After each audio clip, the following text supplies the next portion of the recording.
Shalom, salam sejahtera bagi Bapak Ibu Saudara-saudara, anak-anak yang dikasihi oleh Tuhan Yesus Kristus. Berjumpa kembali bersama saya Pendeta Eka di dalam renungan firman Tuhan pada hari ini, hari Selasa 6 Juni 2023. Sukacita dan damai sejahtera dari Tuhan Yesus kiranya menyertai hidup kita sekalian. Puji nama Tuhan. Sampai pada pembacaan firman Tuhan hari ini, yakni kitab Zakaria pasal yang ke-9. Kiranya firman Tuhan memberkati kita sekalian. Baik, sebelum kita akan merenungkan bagian firman Tuhan hari ini, kita akan berdoa terlebih dahulu. Mari kita berdoa.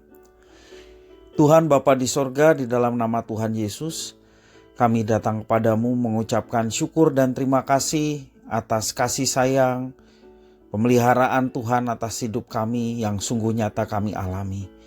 Biarlah semua apa yang telah Tuhan berikan membuat kami semakin mengenal pribadi Tuhan.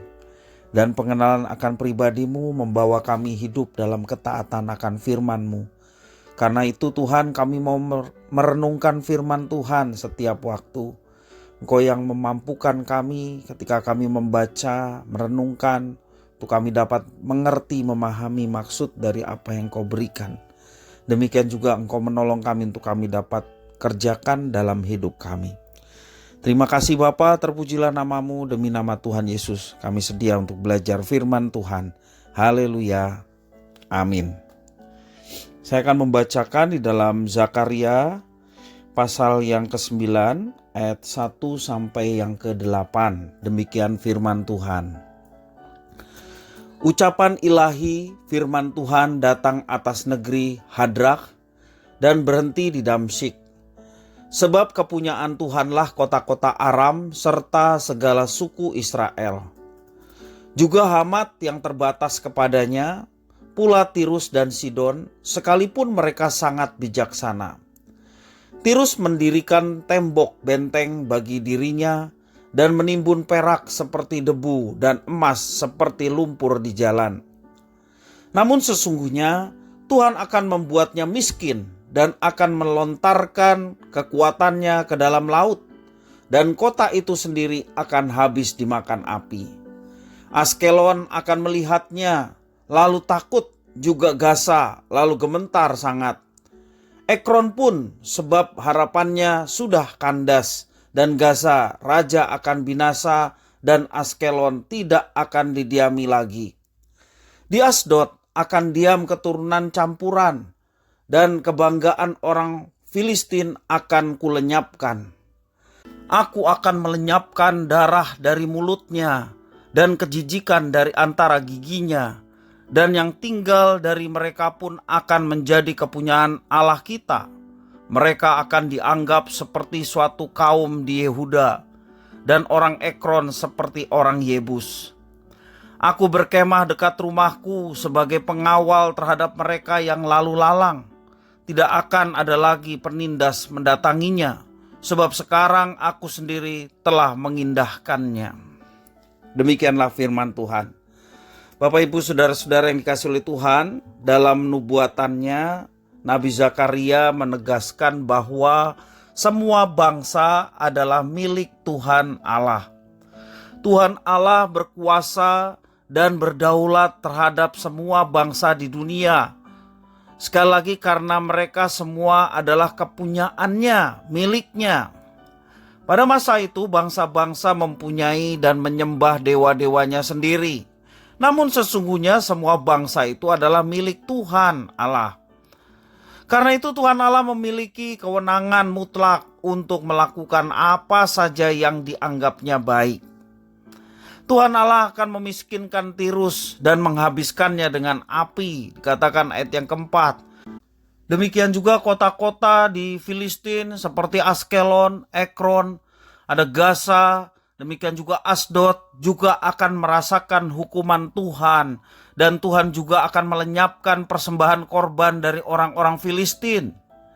Meskipun mereka tidak mengakui Tuhan sebagai Allah mereka, namun pada akhirnya mereka akan menjadi milik Tuhan sendiri. Mereka akan dianggap kaum Yehuda, dan orang Ekron digambarkan seperti orang-orang Yebus. Ayat yang ke-7 mengatakan demikian. Semua nubuatan yang disampaikan oleh Zakaria, khususnya di pasal yang ke-9 ini, merupakan kabar baik bagi semua bangsa. Mereka semua adalah milik Tuhan Allah, bukan saja umat Israel, tetapi semua bangsa. Ini menunjukkan bahwa Tuhanlah pemilik mereka. Ada ungkapan seperti suatu kaum di Yehuda atau orang Ekron seperti orang Yebus. Ini sesungguhnya memperlihatkan betapa Tuhan juga mengasihi bangsa-bangsa lain selain umatnya tentunya. Di dalam penghukuman karena telah bertindak melawan Tuhan Allah dan menyembah Allah-Allah lain dan menindas umat pilihannya, Allah memberikan anugerah kepada mereka. Anugerah yang disediakan juga untuk bangsa-bangsa lain. Orang Yebus pada masa Yosua diperbolehkan tinggal di tengah kaum Yehuda di Yerusalem. Bukan sebagai orang yang ditaklukkan, melainkan juga orang-orang yang sederajat dengan umatnya.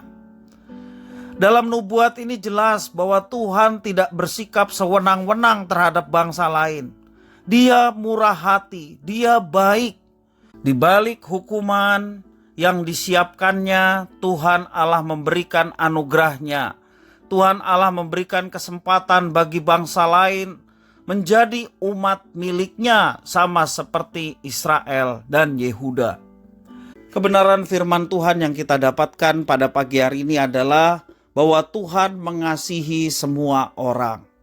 Kalau Tuhan memilih gerejanya saat ini menjadi umat Allah yang baru, artinya gerejanya diberikan satu mandat untuk menjadi berkat bagi mereka dan menyatakan cinta kasih Tuhan kepada mereka.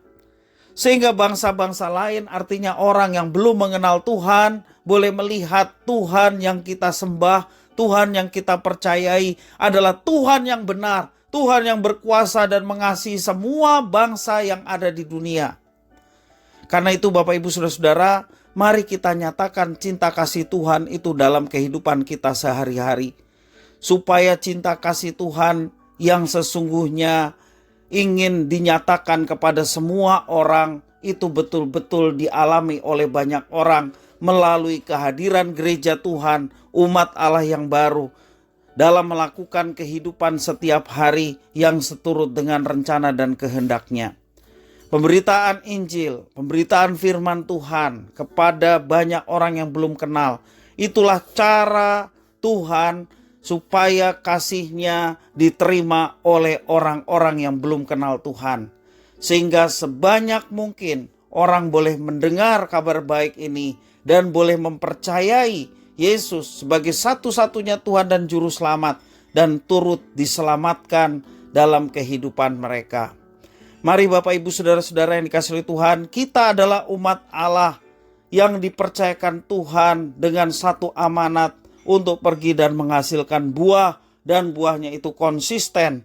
Mari kita gunakan kesempatan hidup kita untuk memberkati banyak orang, sehingga ada banyak orang yang juga mengenal Tuhan yang benar, sehingga mereka turut diselamatkan seperti kita juga yang sudah memiliki kepastian akan keselamatan.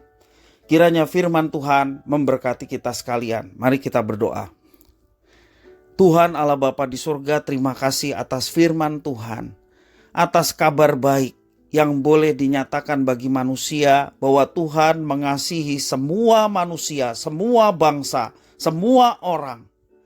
Dan kalau kami lebih dulu dipilih oleh Tuhan, kami mau hidup kami boleh jadi berkat bagi banyak orang, sehingga banyak orang boleh datang kepada Tuhan dan mengenal Tuhan secara pribadi dan turut diselamatkan. Dan keselamatan hanya di dalam Yesus itu menjadi kepastian yang untuk kami pegang teguh dan kami beritakan kabar ini. Terima kasih ya Tuhan, inilah doa, permohonan, ucapan syukur kami atas firman-Mu. Demi nama Tuhan Yesus kami berdoa. Haleluya. Amin.